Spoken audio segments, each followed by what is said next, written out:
ღემშვიდობისა მეგობრებო. ეხლა ამ ფოტოს წავაწყდი. ახალი არ არის, რამდენიმე დღის უკან არის გადაღებული, უბრალოდ აქამდე ვერ მოვიცალე და ეხლა რო წავაწყდი, მეთქი რა ფოტოა ეს და გამახსენდა ყველაფერი თავიდან მომეშალა ნერვები. რამდენიმე დღის უკან ჰუალინგში ვიყავით მეგობართან, გამოცდები მქონდა რაღაცა და ერთად გავდიოდით რაღაცა საკითხებს და გამოვიძახეთ ტაქსი. უпростоრად სამნი ვიყავით და ერთ-ერთმა ჩემმა მეგობარმა გამოიძახა ტაქსი.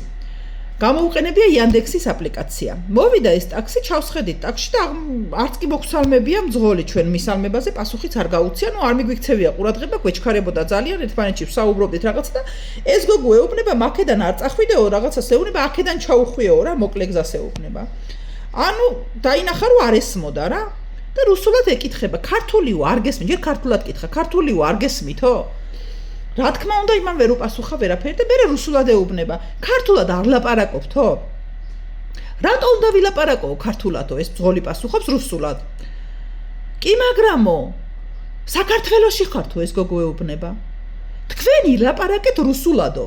ანუ საქართველოში ქართველ მოქალაქეს ტაქსის მძღოლი, რომელიც ჩამოსულია და ამ ქვეყანაში ფულს აკეთებს, ეუბნება ქართველს, შენ ილაპარაკე რუსულადო.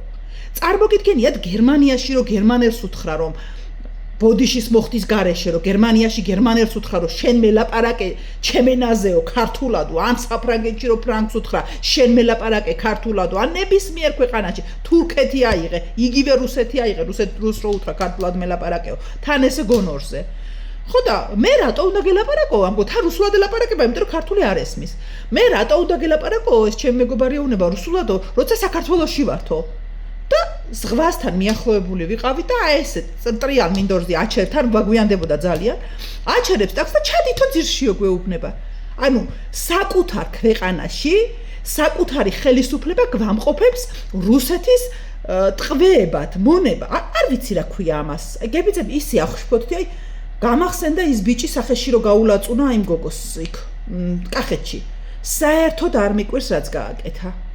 იცი რატო არ მიკვირს? აი ესე რომ ხელისუფლება შეგატოვებს მათხოვარ ერს რო შეგატოვებს ერთი ერთზე და აი ესე ერთი ერთზე რო უნდა არკვიო.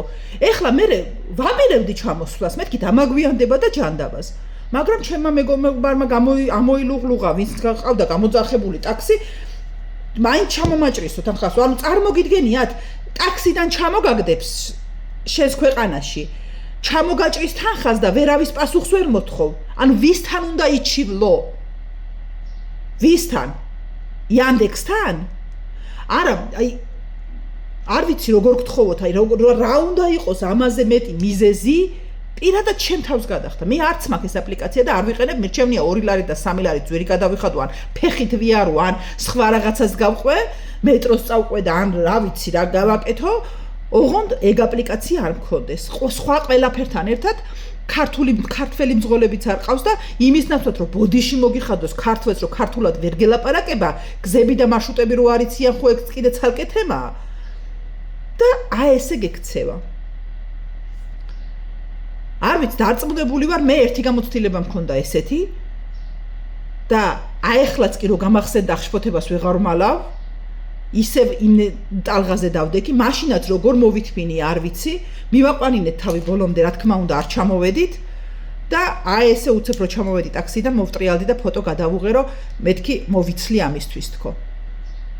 შეხედეთ კარგად ნომერს, კარგად დაიმახსოვრეთ და რა ვიცი, თქვენ ჩაუჯექით თუ გინდა და აი ესე ისმინეთ როგორ მოუგაყენებენ შეურაცხყოფას და კახა კალაძის განცხადებაზე რომ სასმელად ვართ ქართველები გაჩენილი მარტო ტაშფანდური და ვიღაცის მომსახურებისთვის კომენტარებში შემხვდა წეღან დიახაცო თქვენ ჩვენი საპირფარეში ხართო ქართველები საქართველო ესე ამბობდა რუსი ერთმორწმუნე თქვენი საყვარელი, უბრალოდ ქოცების საყვარელი მეგობარი.